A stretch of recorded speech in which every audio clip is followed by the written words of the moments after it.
Assalamualaikum warahmatullahi wabarakatuh. Saya Nur Anisaimi binti Azizi, pelajar tahun akhir yang sedang menjalani latihan mengajar ilmiah di SMK Sarjana Impian Kajang. Baiklah, untuk hari ini saya akan membentangkan refleksi kendiri saya. Okay.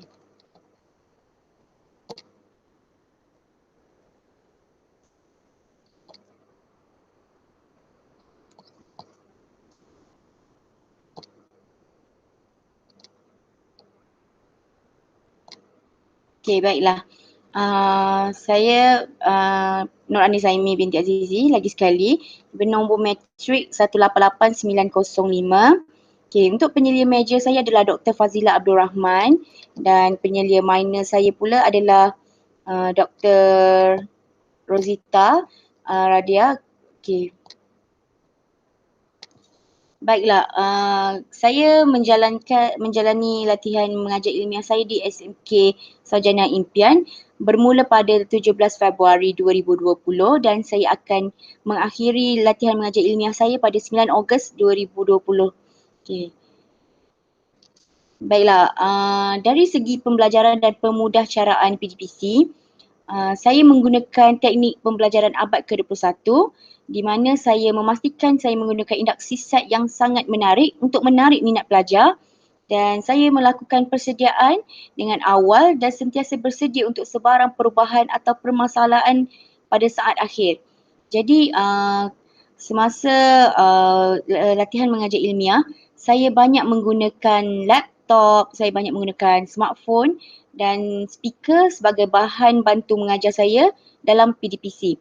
Dan kalau di sini kita boleh lihat saya nyatakan teknik pembelajaran abad ke-21 di mana saya menggunakan teknik-teknik ini dalam PDPC saya di mana saya menggunakan teknik gallery walk, flying paper, permainan bahasa, station, anekdot dan perbincangan kumpulan. Jadi ini adalah teknik yang saya rasa sangat membantu untuk pembelajaran abad ke-21 dalam masa yang sama mampu menarik minat pelajar-pelajar saya. Okay.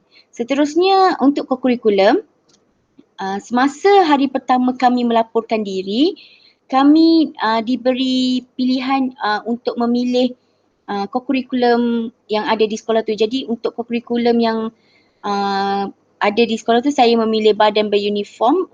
Untuk badan beruniform saya memilih kadet bomber dan penyelamat. Untuk kelab dan persatuan saya memilih kelab tunas niaga. Manakala untuk sukan permainan saya memilih sukan catur. Jadi semasa kami di sekolah saya sempat menyertai kokurikulum bagi badan beruniform dan kelab persatuan. Seterusnya, okey. Baiklah, untuk cabaran dan solusi bagi saya untuk batch kami, batch kelas saya, cabarannya agak berbeza daripada senior-senior lepas kami di mana kami didatangkan dengan satu pandemik baru iaitu pandemik COVID-19. Jadi untuk cabaran saya bahagikan kepada dua kategori di mana sebelum pelaksanaan perintah kawalan pergerakan dan semasa pelaksanaan perintah kawalan pergerakan. Baiklah, untuk cabaran bagi saya guru pelatih sebelum pelaksanaan perintah kawalan, saya pada hari pertama memulakan LMI, saya agak takut dengan pelajar yang agak pasif. Saya diberi dua kelas untuk mengajar, iaitu kelas 4 wibawa dan 4 cendekia. Di mana pada mulanya mungkin ketika itu mereka masih belum biasa dengan saya, jadi mereka agak pasif. Jadi di sini apabila dalam kelas, apabila saya bertanya, saya sukar untuk mendapat jawapan yang baik daripada mereka kerana mereka agak pasif. Jadi di sini itu adalah cabaran saya. Cabaran sebagai seorang guru di mana pelajarnya agak pasif dan solusinya saya perlu mencari alternatif ataupun solusi untuk menangani cabarannya. Jadi di sini saya fikir saya perlu datang dengan aktiviti yang kreatif, aktiviti yang menyeronokkan untuk menarik minat mereka supaya mereka rasa gembira, supaya mereka rasa tidak ada jarak antara kami berdua lah. Maksudnya takkan ada jarak untuk saya dengan pelajar saya. Jadi saya datangkan dengan aktiviti kreatif di mana saya menggunakan teknik abad ke-21 dalam PDPC saya. Jadi alhamdulillah pelajar saya mampu memberikan kerjasama, mampu menjadi aktif selepas aktiviti yang menarik itu dijalankan. Jadi itu adalah cabaran dan solusi saya semasa sebelum pelaksanaan Perintah Kawalan Pergerakan, di mana kami berjaya menghabiskan 1 bulan yang pertama sebelum kami diperintahkan untuk tidak ke sekolah, di mana sekolah ditutup atas sebab Perintah Kawalan Pergerakan. Baiklah, kita terus kepada cabaran dan solusi bagi saya, guru pelatih, semasa pelaksanaan Perintah Kawalan Pergerakan. Untuk beberapa minggu, kami guru pelatih perlu menjalankan pengajaran dan pembelajaran secara atas talian kerana sekolah masih lagi tidak dibuka. Jadi untuk cabaran PDPC secara atas talian, ianya agak mencabar bagi saya kerana seperti yang kita tahu, bila dengar saja atas talian kita memerlukan sambungan internet yang sangat baik, kita memerlukan bahan teknologi yang baik. Jadi kita juga untuk aktiviti berkumpulan tu untuk dilaksanakan tu agak terhad.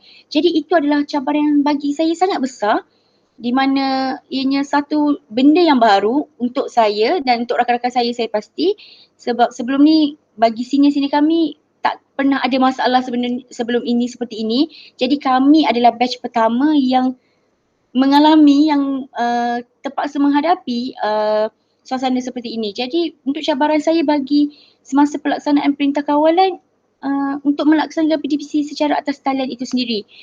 Contohnya pelajar-pelajar saya, ada beberapa orang pelajar yang tidak mampu untuk menyertai PDPC secara atas talian ataupun kelas online kita panggil dengan izin, kerana mereka tidak mempunyai laptop, tidak ada sambungan internet. Jadi itu yang menyukarkan. Okay, jadi solusi saya cuba menggunakan teknik yang mampu menarik minat pelajar walaupun kelas dijalankan secara online. Saya cuba gunakan aplikasi-aplikasi yang sangat baik, seperti saya gunakan Google Meet, saya gunakan Zoom, saya gunakan WhatsApp tu sendiri untuk cuba menarik mereka dengan menggunakan teknologi kita sekarang. Seperti yang kita tahu, zaman sekarang kita dipenuhi dengan teknologi.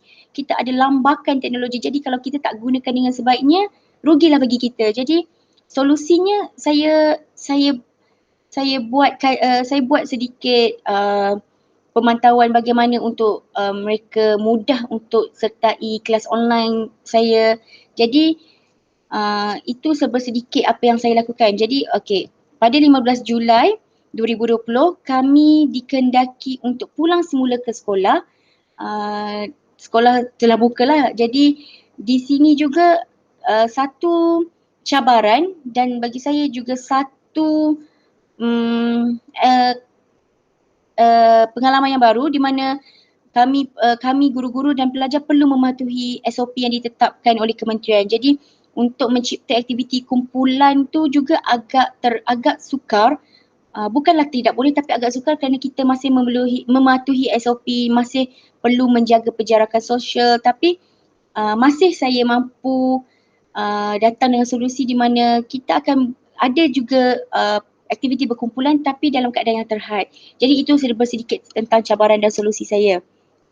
Okey, baiklah. Perkara penting yang saya perolehi adalah satu, mempelajari cara untuk menarik minat pelajar supaya kekal aktif. Di mana pada awalnya pelajar saya agak pasif. Seterusnya perkara yang saya pelajari atau yang saya perolehi semasa saya menjalani LMI di sekolah ini, saya rasa selepas pelajar kita melakukan sesuatu, kita perlu berikan mereka kata-kata pujian. Contoh, bagus, kamu berjaya memberi jawapan dengan baik. Contoh itu cara-cara pujian diberi. Jadi apa yang saya pelajari juga selama menjadi cikgu praktikal di sekolah, kita perlu bersabar dengan kerana murid yang nakal. Biasalah, tak akan ada di sekolah tu murid yang tak nakal. Jadi itu benda yang saya pelajari, benda yang saya rasa sebagai seorang guru praktikal di sekolah SMK Sarjana Impian. Okey, baiklah seterusnya. Okey, sekejap. Okey. Untuk rumusan, jadi saya rasa apabila kita menggunakan aktiviti menggunakan teknik PAK 21, pendidikan abad ke-21, murid akan lebih aktif daripada kita menggunakan kaedah tradisional. Murid suka akan aktiviti dan mereka akan cuba untuk menyertai ataupun untuk cuba bagi kerjasama apabila kita gunakan satu teknik yang sangat menarik. Dan saya rasa untuk memulakan kelas, kita memerlukan set induksi yang sangat menarik. Jadi itu sedikit untuk PDPC. Jadi seterusnya, saya rasa sebagai guru, kita perlu peka dengan semua pelajar. Bukan hanya memfokuskan pelajar yang pandai saja, tapi kita perlu tengok juga pelajar yang kurang pandai yang memerlukan perhatian. Jadi kita perlu peka, kita tak boleh pilih kasih bagi saya. Okay, jadi untuk seterusnya, kita sebagai guru perlu siap sedia dengan pelan tambahan seandainya PDPC kita kita menggunakan bahan elektronik, bahan elektronik tersebut mengalami gangguan sambungan. Jadi kita sebagai guru perlu ada plan yang lain jika ada masalah dengan bahan-bahan yang kita gunakan tersebut. Jadi seterusnya, guru perlu pandai untuk mendekati dan memahami kehendak dan keperluan murid dengan mengambil kira latar belakang murid yang berbagai. Jadi kita sebagai guru ni kita kena menyeluruh untuk pelajar kita. Okay, baiklah, seterusnya pengalaman norma baru di sekolah semasa kawalan pergerakan perintah. Jadi saya sejujurnya ini adalah satu pengalaman yang saya takkan lupa, di mana ianya dalam sejarah bagi saya. Kami perlu mematuhi SOP yang ditetapkan, perlu menjaga penggerakan sosial, menjaga penjarakan sosial sebanyak 1 meter, walaupun penjarakan sosial diikut, tapi masih ianya tidak mampu menghalang kami guru-guru praktikal untuk menjalankan pembelajaran secara kaedah abad ke-21. Jadi sebagai guru, saya rasa itu adalah cabaran dan kita perlu ada solusi untuk menanganinya. Jadi itulah yang membuatkan kita sebagai guru seorang yang perlu bijak datang dengan solusi. Jadi itu sahaja untuk refleksikan diri saya selama saya menjalani latihan mengajar ilmiah di SMK Sarjana Impian. Walau bagaimanapun, saya sangat seronok berada di sekolah itu. Ianya satu pengalaman yang saya takkan lupa dan kenangan yang indah yang saya akan ingat sampai bila-bila. Baiklah, jadi saya teruskan dengan lampiran. Okay, ini adalah gambar aktiviti ataupun suasana dalam kelas sebelum perintah kawalan pergerakan dilaksanakan. Di mana kalau kita boleh tengok di sini, pelajar saya duduk dalam keadaan berkumpulan. Okay, ini pula aktiviti tunas niaga, ini pula aktiviti untuk kelab bomba, ini juga untuk kelab bomba. Jadi ini adalah aktiviti ataupun norma di mana sebelum perintah kawalan pergerakan dilaksanakan. Okay, di sini di mana saya nak tunjukkan interaksi sosial antara saya dan guru-guru. Ini adalah guru di sekolah sekolah SMK Sarjana Impian, Puan Rosna. Jadi kami ada interaksi bersama guru. Okay, interaksi antara pelajar dan interaksi antara guru juga dapat dilaksanakanlah semasa sebelum perintah kawalan pergerakan. Okay. Seterusnya, ini adalah semasa perintah kawalan pergerakan. Seperti yang kita lihat, ini saya memulakan kelas online ataupun kelas secara atas talian, di mana saya mengadakan kelas menggunakan aplikasi Google Meet. Okay. Dan seterusnya, pada 15 Julai sekolah dibuka semula untuk tingkatan 1 dan tingkatan 4. Jadi ini adalah norma baru di mana pelajar perlu mengambil suhu, pelajar perlu memakai pelitup muka dan pelajar perlu menjaga penjarakan sosial. Ini pula adalah suasana di dalam kelas di mana dapat yang kita lihat sekarang, meja disusun satu-satu untuk setiap pelajar dengan ada jarak sebanyak 1 meter. Ini adalah suasana sekarang di sekolah semasa Perintah Kawalan Pergerakan dilaksanakan kerana kami perlu mematuhi SOP yang ditetapkan. Okey. Jadi itu saja untuk video refleksi ke diri saya, sedikit tentang pengalaman saya, cabaran saya, aktiviti yang saya laksanakan dan yang paling penting bagaimana sekolah sekarang dijalankan dengan atas norma baharu. Jadi itu saja untuk hari ini, untuk video sekali ini. Jadi terima kasih. Assalamualaikum.